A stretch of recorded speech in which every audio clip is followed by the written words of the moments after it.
안녕하세요. 이유정입니다. 오늘도 작가와 함께 읽는 시간, 감탄육아책 저와 함께 읽어보시면 좋겠습니다. 22페이지, 23페이지 한번 같이 나눠보려고 하는데요. 새로운 화분을 하나 집으로 들일 때 꼭 확인하는 것이 있다. 얼마나 자주 물을 주어야 하는지, 햇빛을 좋아하는지 싫어하는지 등 어떤 환경을 만들어 주어야 잘 자라는지를 묻게 된다. 그러고는 이 화분이 우리 집에서 잘 자라주기를 바란다. 우리 집에 왔으니 내가 주는 대로 물을 먹고 내가 관리하는 대로 자라라. 이게 내 방식이야. 라고 한다면 어느새 시들시들해진 화분을 만나게 될 것이다. 그렇게 시들어진 화분은 우리의 기분도 가라앉게 만든다. 물을 자주 먹고 빛이 많이 필요한 식물은 창가에 두고 어두워야 잘 자라는 특이한 녀석은 침실에 두는 것이 집을 잘 가꾸는 사람이다. 작은 화분 하나를 우리 생활로 들이는데도 이러한데 육아는 어떨까? 좋은 예시 아닌가요? 화분보다도 훨씬 중요하잖아요, 아이는. 저희 집에는 화분이 하나 있고 물고기가 몇 마리 있는데요. 둘 다 생각하게 됐어요. 이 화분을 드릴 때도 일주일에 한 번씩 물을 줘야 한다. 또 어떤 화분은 한 달에 한 번씩 줘야 한다. 그렇게 적어서 작은 팻말을 거기 붙여놓고 더 많이 자주 주지 않으려고 굉장히 노력했던 것 같아요. 물고기도 마찬가지였죠. 이 물고기가 좋아하는 온도와 밥의 양과 이런 것들을 맞춰주기 위해서 굉장히 신경을 썼던 것 같습니다. 하물며 아이는 어떨까? 이런 생각을 해봐요. 얘가 나한테 맞춰야 하는 게 아니라 우리가 얘를 관찰하고 얘를 살펴보고 맞춰주려고 하는 그 노력이 당연하다라는 생각을 합니다. 그 물고기 얘기처럼 이 물고기가 어떻게 하면 잘 살지 관찰하고 얘한테 맞춰주려는 거, 사실 아이가 태어나자마자는 우리가 참 그렇게 하는 것 같아요. 얘가 자면 조용히 하려고 하고 얘가 깨면 그게 아무리 새벽이라도 배가 고픈가 하고 우유를 주기도 하고, 완전히 신생아 때 말이죠. 얘가 재밌어 하면 모빌 같은 걸 막 켜놓기도 하고, 좀 아닌 것 같다 하면 또 바꿔보기도 하고, 굉장히 이 아이에게 맞춰서 얘를 편안하게 해주고 안정적으로 우리 집에 적응시키려고 노력을 하는 시기인 것 같아요. 근데 조금만 크면 굉장히 많이 달라지는 거죠.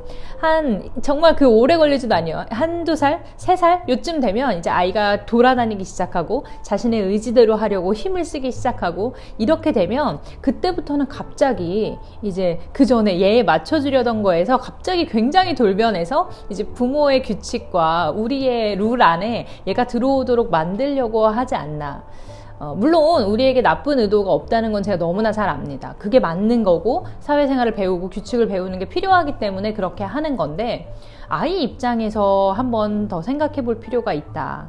이것이 아이를 존중하면서 이 규칙을 알려주는 건지, 아이의 스텝에 맞게 아이가 받아들일 수 있는 만큼씩 우리가 알려주고 있는 건지, 이런 걸 체크해 볼 필요는 있다는 생각이 들더라고요. 어떻게 잘 존중할 것인가?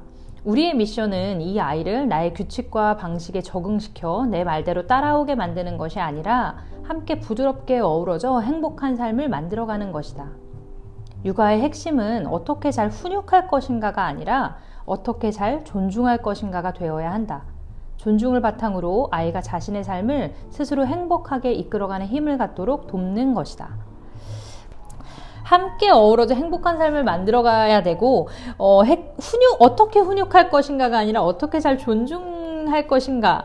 아직 말이 안 통하는 아이를 내가 끝까지 잘 존중하려면 어떻게 해야 할까에 우리의 고민이 다 있어야 한다. 엄마와 아이가 함께 행복해지는 육아는 아이를 존중하기로 다짐하는 것에서 시작된다. 우리 아이를 어떻게 하면 잘 존중해 줄 수 있을까? 이런 고민 여러분 해보셨나요? 존중이 중요하다는 거는 인식하고 있지만 막상 행동에서 어떻게 해야 존중하는 건지 고민하는 시간이 저만 해도 많이 없었던 것 같아요. 제가 얼마 전에 아이가 콧물이 자꾸 나서 이제 콧물을 닦아주는 거예요. 콧물 수건으로. 그런데 이제 밥을 먹는데 아이 콧물이 쭉 내려오더라고요. 그래서 어떻게 했을까요? 얼른 콧물수건을 집어다가 아이의 코를 닦아줬어요. 그리고는 코가 좀 막힌 것 같길래 코 한쪽을 이렇게 막고는 흥 하라고 이제 코를 풀어준 거죠.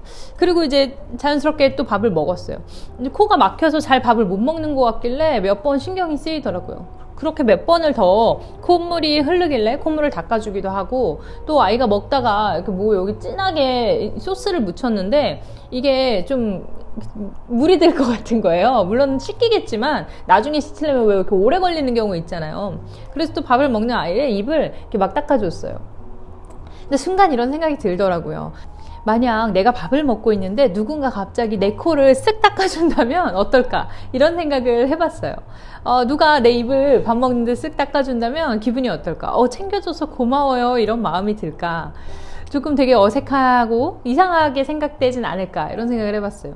자, 그런데 엄마라면 어떨까? 나의 엄마가 나에게 그렇게 한다면 우리는 좋은 관계가 형성되어 있고 이제 그럴 수 있는 사이이기 때문에 뭐 이상하다고 생각하진 않을 것 같은 거죠.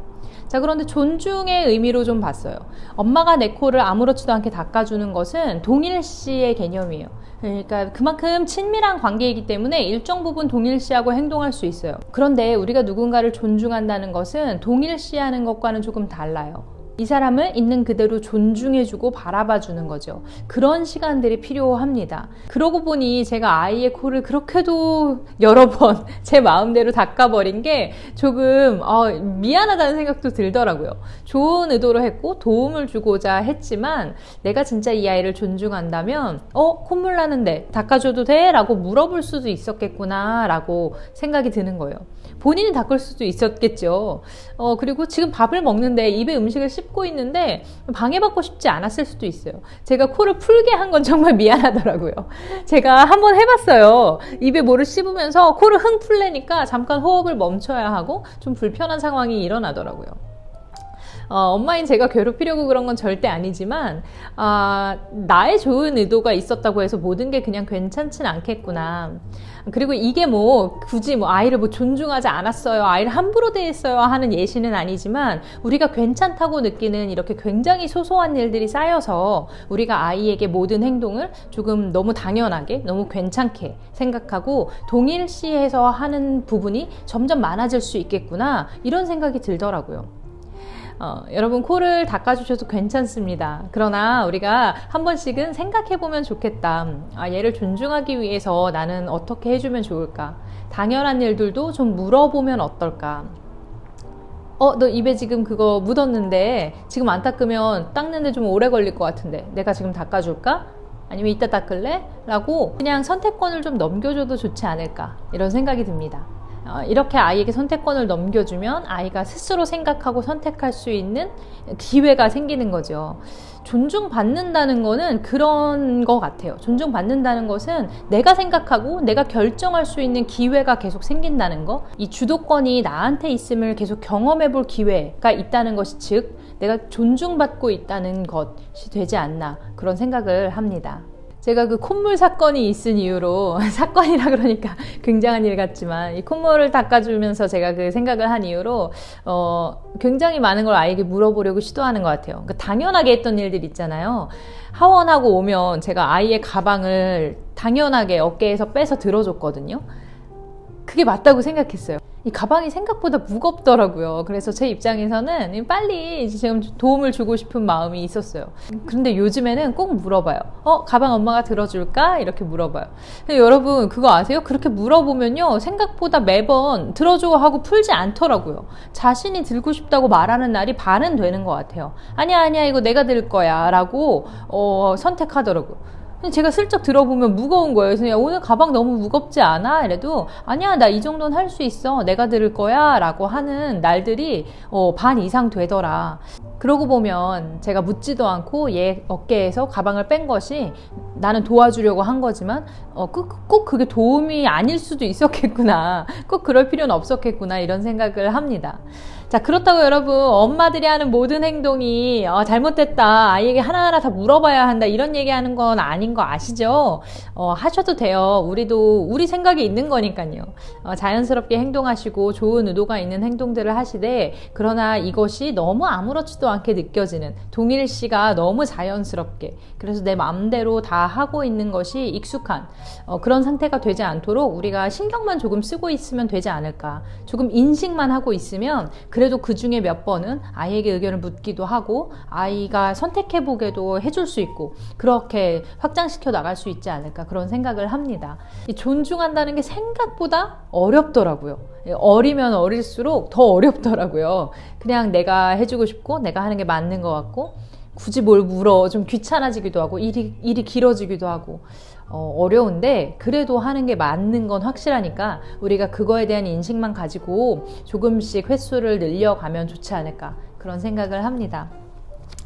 여러분들이랑 같이 읽으니까 저도 제가 쓴 책이지만 다시 한번 생각해 보게 되고 제 육아에도 또 다시 한번 적용하게 되네요. 같이 이렇게 좋은 육아 계속 만들어가면 좋겠어요. 오늘은 여기까지 함께 읽을게요. 감탄사가 가득한 삶 응원하겠습니다. 다음에 또 만날게요. 안녕.